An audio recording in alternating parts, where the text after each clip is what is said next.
And as you can see in the movie American History X, my take on it is simple.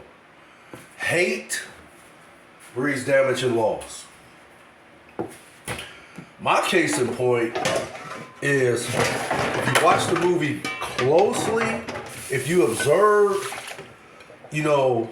certain scenes in the movie of how you can, hate somebody of a different race so much to the point where, as it was clearly detailed in the movie, the hatred that this character Derek had for Mexicans and blacks in particular that was portrayed in the movie, and the violence he emitted towards these particular races, and then how he was able to, realize how just dumb and ignorant to the fact that he, succumbed to this type of, to the racism and the hatred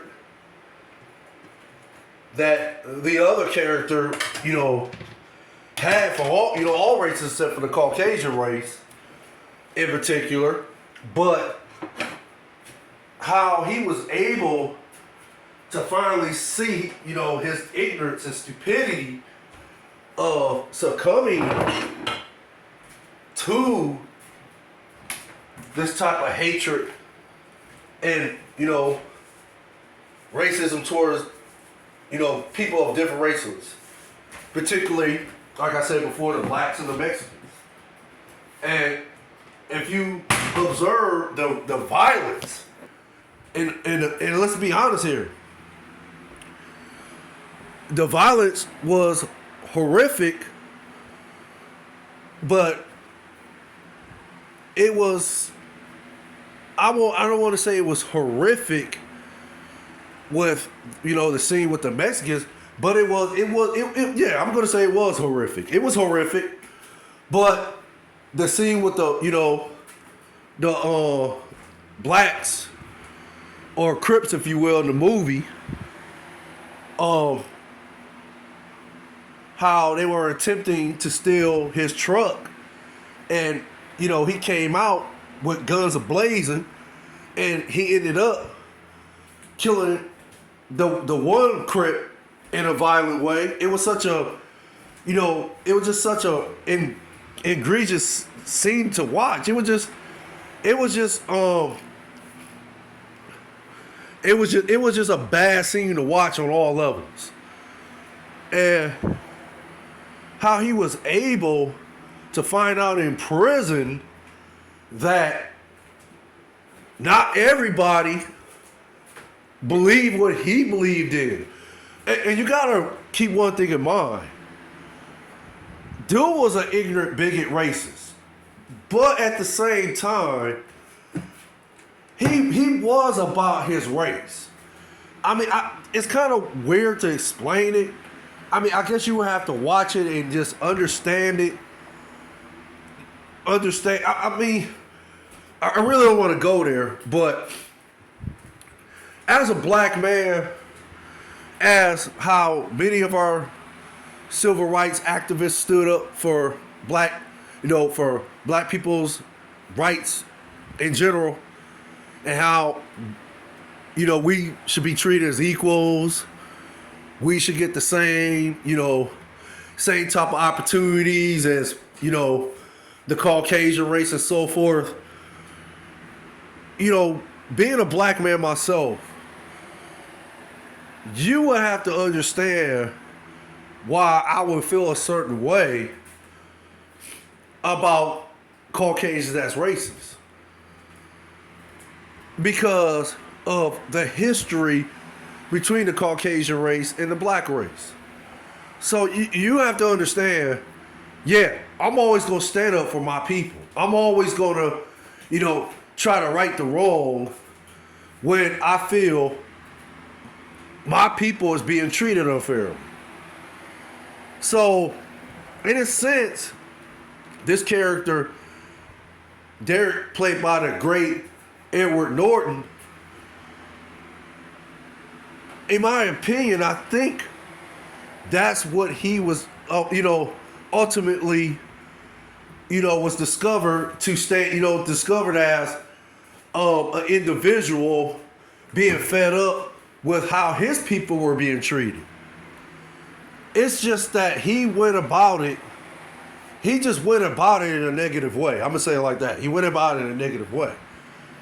But again, how he was able to understand finally and realize that, it's a bunch of bullshit, period. It's just bullshit.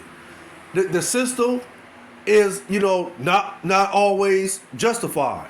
The system is always corrupt, or the system is always somehow construed to where some people of all races, especially black people, cannot get justice.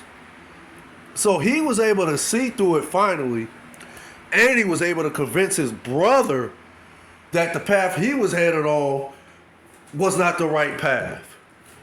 And yeah, to see his brother in the final scene be murdered by a black, a young black teenager, high schooler kid,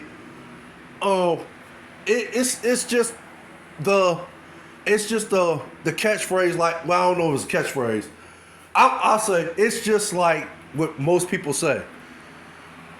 All the hate you spew, it comes back tenfold. So in this movie, I think the director was trying to teach people at that time that, look, this is what hate is going to give you eventually. It may not hurt you now. It may not affect you now. It may not affect you 10, 20 years from now. But it will affect you eventually. And just watching that scene, from what I took from it, it was just like all the hate that character spewed, and then eventually, finding himself and, trying to make it right with, what's his name? Oh, I can't think of the dude's name right now. The black guy, his name is Avery Brooks. He's a great actor.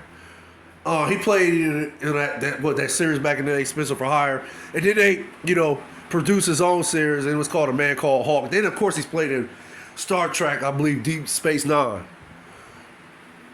I think his name was Sweetney or something like that, Dr. Sweetney, something like that in the movie. But yeah, how he finally, and the guy believed in him anyway. The guy knew that deep down inside he wasn't a racist. So, how he finally eventually run to this guy for help, to help him turn around his life and help him turn around his family's life as well. And for the guy to actually, help him, but give him conditions for his help, it was just, a very, very great scene to see. It's just something that just shows you how people can forgive others for what they do. So, that's my take on it. All the hate you spew, it's going to come back to get you in the end, basically. And for him to get shot, it just, like I said, for his brother to be shot at the end, like I'm pretty sure when this movie first came out, including me, nobody seen that coming. But at the time, that's how I took the movie. Like, well, look at what he did in the beginning, and then finally realizing he was wrong, and then at the end, his brother ends up paying the price for all the hate he spewed. And if you watch the scene closely, he says, "This is my fault." While he was crying holding his brother. He even said it. It's my fault. It's my fault. So, it's a great movie. American History X. Great movie. I recommend, if you haven't seen it, try to watch it online, or, maybe, I don't know if it's on Netflix, Hulu, Well, I definitely know it's on DVD. So if you want to purchase the movie, yeah, I'm pretty sure it's on any sites where you can purchase DVDs. Thank you. Stay blessed. Be safe out there, you and your families. One love, DJ Lottie Dottie. Later.